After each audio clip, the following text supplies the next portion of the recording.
Welcome to the bonus round, and happy Memorial Day. This is a video I wanted to react to here.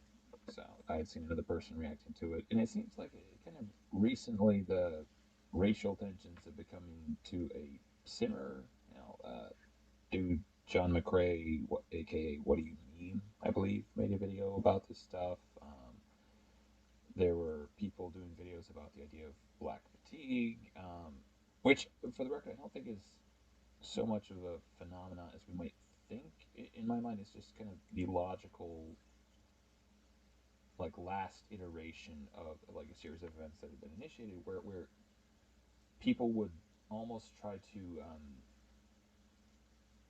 like pseudo justify the actions, like the objectively bad actions of certain groups of people because of their minority status, of their intersectional status, right? Because power imbalances and ancestral trauma, historical oppression. So when these people do bad things, objectively bad things that they would agree are bad, well, they're not quite as bad because it's these people doing it. And in my mind, that was always an unsustainable system. It was always going to end, and what we're seeing now is, you know, that. It's the ending of that. All right, To take here we part go. in this struggle session, and I have nothing but contempt for anyone trying to drag me into it. During my time on the public. Okay, for my opinion on Matt Walsh himself,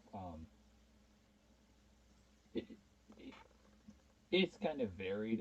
Obviously, probably on some things we would agree, but he maybe comes off as a little bit more, baseball bat and scalpel, which can have its utility, I suppose. There could be some utility to that type of approach, but it's quite often not the way I would go about doing things. Beyond that, he has terrible taste in movies, and there is nothing wrong with seasoning steak. Go take a flying leap, Matt Walsh. Now, beyond that, I think he's quite right about some of the stuff he's talking about here. So, I guess let's get into it. Public stage, I have found myself thrown into the middle of some very dumb, very fake outrage cycles. But this week, I have experienced what surely is the dumbest and fakest one of all. Over the past several days, I have been attacked by both the left and even a fair number of people on the right for, as the story goes, posting a swastika on Twitter. Or as it has been put, including by this ostensibly right-wing account, I, quote, approvingly tweeted a swastika. Now, this is the narrative that various factions have decided to run with, the story that they're telling.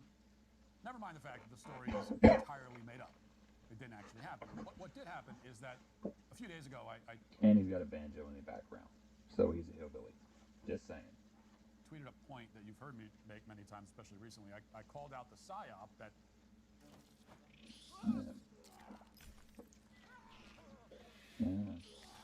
has been conducted to convince white people that they aren't native to their own homeland, even if their ancestors have been here for dozens of generations. And some. See, this is the thing that it feels like it's almost presented as this like dynamic where the people who are native to a land were just this idyllic culture who never fought anyone to get their land, and they just sprung up there one day, came to that land, no one was there, and they lived there ever since. Given the what we know about history, it feels like it's very improbable that in any scenario in which there was a finite amount of space and a lot of people involved, like where there was any significant population, there was probably wars that went on. There was probably a lot of people taking land from other people. It's like, anyways. Somebody responded to that point that I made on X, and they responded. Well, okay. Beyond that, because like if there ever was a time for the sort of thing where let's give the land back to the people who own it, who rightfully own it by right of inheritance or whatever, it's not now. In my mind, like when people are contributing members of society, when they work and when they help other people, and that they give back, when they are productive in a sense, I think they've earned to some extent the right to be where they are and live on the land they live on. So you're effectively Like now, you're saying to people who have put the hours in, no, because you are the descendant of a person who like took the land, you now must take upon you the sins of your ancestors and be punished for a thing you had no control over and could have stopped if you wanted to. And then saying to another group of people who might have nothing to do with it, have never put the work in themselves, guess what? You're going to get rewarded for work you never did, and we're going to give this land back to its rightful owners.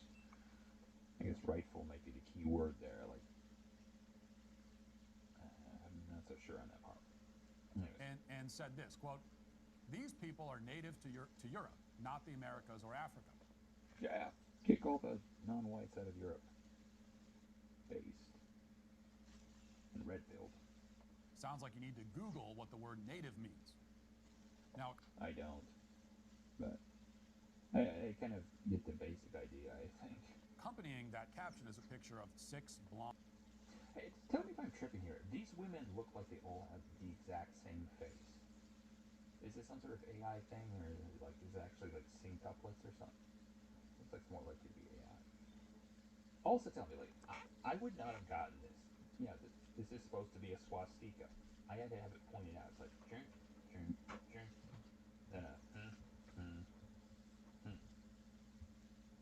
Like, just in blind innocence, I do not think I would have got this. It feels like it's one of those things that you would either have to be a person who's really into this sort of stuff, or really into calling out people who are into this sort of stuff, like a Nazi hunter or something, to actually get this. On white girls, which you can see here. And I responded to that, disagreeing with it, and I said this. Looks very Midwest.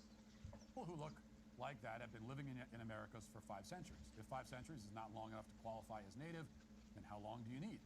If the answer is that your ancestors have to actually originate from the place, then nobody is native to anywhere. So where do you draw the line? So that's what happened. That's it, what you just saw.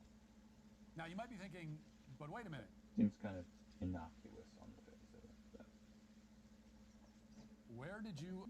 There's no thing that can't be turned into something with a very cynical perspective. Okay? To be fair, there's no one who's good enough to avoid something like that. Approvingly tweet a swastika in that exchange. Well, apparently, the picture posted by the other account, the one that I was arguing with, contains a hidden swastika that you can only see if you squint and hold the phone far away from your face. All right, this feels almost illegal to know, but our windows were so old and just desperately needed to be... And I'm not joking, this is actually what people are mad about, okay? And now you might be thinking, wait a second. People are mad at you because someone else posted a picture with a hidden swastika that nobody can even see unless someone else tells them it's there? So that's the thing, like, once you see it, you can see it. And I can see it pretty well now. But, like, I feel like most people kind of have to be... Well, yes. But also no. That's the genesis of this latest outrage cycle. It's why I've been attacked for 2 days straight. But no, they're not actually mad.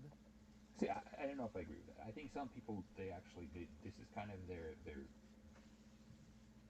forte, right? This is one of the things they like doing, so that maybe they are actually kind of mad. But I wouldn't read it actually all the way on the level of like anger. You could call it maybe petulance. Maybe they're a little bit petulant about this. Kind of a weak type of anger. Okay, nobody is mad. This is all a game they're playing. It's the game the outrage mob always plays. The game is to lie, defame, and smear until the target, me in this case. And for the record, I do actually tend to think that some of it is performative, probably. Performs whatever self-debasing act of compliance they're demanding. And in this case, they have demanded repeatedly, many, many times, that I apologize and disavow and delete and deliver some kind of assurance that I am not, in fact, a Nazi. They're trying to force me into a struggle. You know what, I think we're actually going to stop there. You can go on and watch the rest of it. Yeah, Matt Walsh won't apologize. This is perhaps one of the things you do want to figure out, though. It's probably a good thing to learn. The hyenas that they stop eating when there's no food left. Okay, and there's people. Maybe it's not good to assume this, but I think there are people who would purport to be reasonable, right?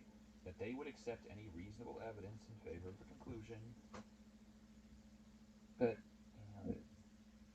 not so much. Not so much. Unfortunately, it doesn't seem like reality is actually a forced perspective. To some extent, people can actually believe whatever they want to believe, at least for however long that lasts. I have a hard time seeing it as like a stable worldview, but you know they can do it. They can try to. So it seems like in situations like this, best not to feed the beast. Anyways, thanks for watching. If you like the video, please press the like button, subscribe, and leave a comment if you want to.